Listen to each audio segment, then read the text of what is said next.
خود کو عزت دیں، باقی سب کچھ خود بخود ٹھیک ہوگا۔ جاہلوں سے جھگڑنے سے بہتر ہے انسان خاموش رہے۔ ایک انسان کو اس چیز کے لیے تیار رہنا چاہیے جو اس کے اختیار میں نہ ہو۔ جھوٹ سے اپنی غلطیوں کو چھپانے کی کوشش نہ کرے، بلکہ اپنی غلطیوں کو سدھارنے پر توجہ دے۔ بچوں کی اچھی تربیت سے معاشرے میں باشعور مرد پیدا ہوں گے جو برائی سے پاک معاشرے کو جنم دیں گے۔ روح کا علاج امید اور صبر میں ہے۔ ایسا کام کبھی نہ کرے جس پر آپ کا دل مطمئن نہ ہو۔ دماغ کی طاقت سکون میں ہے، اس لیے اپنی جذبات کو کنٹرول میں رکھیں۔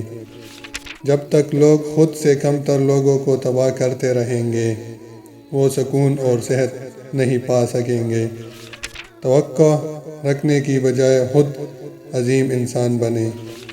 ہمیشہ وہ راستہ منتخب کریں جو بہترین ہو، چاہے وہ کتنا ہی مشکل کیوں نہ ہو۔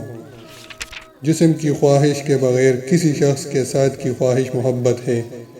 خود کو برائی سے پاک رکھیں۔ ان لوگوں کو ہمیشہ ساتھ دو جن پر ناحق الزام لگایا جائے۔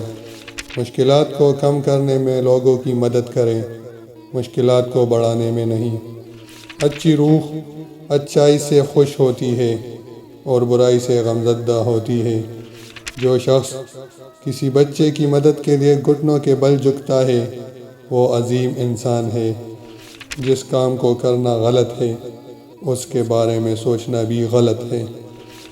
ان راستوں کا انتخاب کریں جہاں زیادہ رش نہ ہو۔ پچھتانے سے بہتر ہے کہ ہر کام سوچ سمجھ کر کیا جائے۔ اس شخص کی کوئی عزت نہیں جو بغیر سوچے سمجھے بولتا اور عمل کرتا ہے۔ ہاں اور نہیں ایسے مختصر اور مکمل الفاظ ہیں جنہیں ادا کرنے سے پہلے سب سے زیادہ سوچنے کی ضرورت پڑتی ہے۔ جو انسان سچ کو چھپاتا ہے وہ کسی قیمتی شے کو دفن کر دیتا ہے۔